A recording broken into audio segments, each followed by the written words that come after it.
The trees were thickly gloved and weighted down with white, the church tower a black shape against a pewter sky. The silence almost bruised his ears. He had moved his lips, made a sound, just to check his voice still worked. God, he felt weary. He wound down the window further, and the birdsong bubbled in from the hedges and the treetops. He caught a rich and dank smell of leaf mould.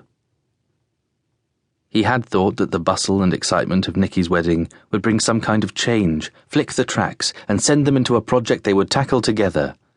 But he'd been firmly demoted to carrying out orders, mostly to do with opening the checkbook. It was only a year ago that Nicky had turned up at Fourwinds with Sarah and announced the engagement. They had met the girl a few times before, but even so, it was hard to suppress a pause of evident surprise before jumping up to hug the children and say how thrilled they were. Of course, Nicky hadn't got as far as thinking about an actual ring. Alice said that he should let Nicky have the Colchester family ring. Ralph had fetched it from its hiding place. It was still in the small red box with the name of the jeweller imprinted in faded gold letters, the velvet inside fragile and silky. The young couple had loved the idea of keeping a piece of family history alive, passing it down the generations. His mother's engagement ring from his father now semaphored tiny flashes from Sarah's finger. He'd watched her moving her hand to set the little colours flaring up in the light. He'd almost blurted something out. "Thing about that ring is," genial, laughing a little. But he'd remained silent. Hard to comprehend now, the way that sort of thing stained the fabric of a life. How it could seep through the layers and leave an odour trailing. Make you seem worthy of suspicion and questionable. That was simply how things were, all those years ago. And it was too hard now to crack open the silence and let the little lies spill out, pale, misshapen things, grown into their confined spaces. As a child, the weight of carrying his mother's half-understood, necessary little untruths had always left him exhausted. Two wrongs don't make a right, Ralph. That's what Mamma had always taught him, her face serious and sincere, her soft hands pressing his cheeks. He started up the car.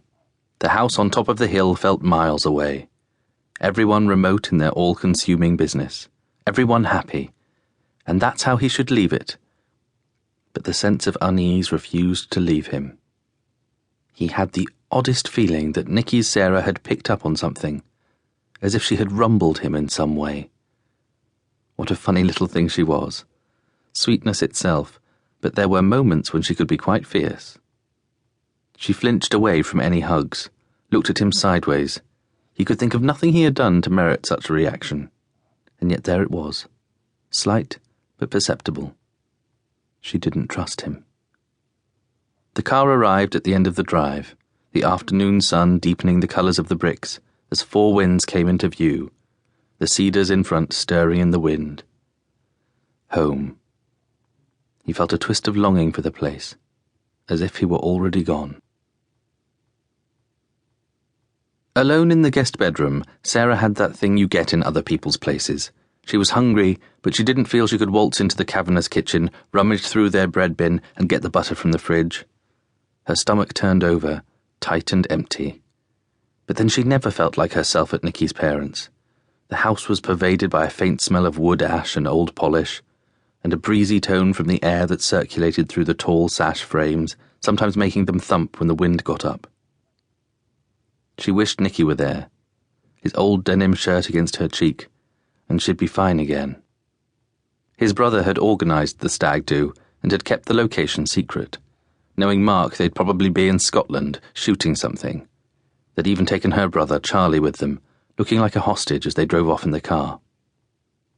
Sarah and her parents had driven over from Birmingham to help with various tasks before the wedding, although really there was little left to do, according to the schedule on the kitchen wall downstairs. She moved to the bedroom window. The Colchester's house was famous for its views. Standing on the brow of the hill at the edge of the village, the house with its gracious symmetry looked out over miles of fields and the intermittent shine of the Dove River, the wind stirring the trees into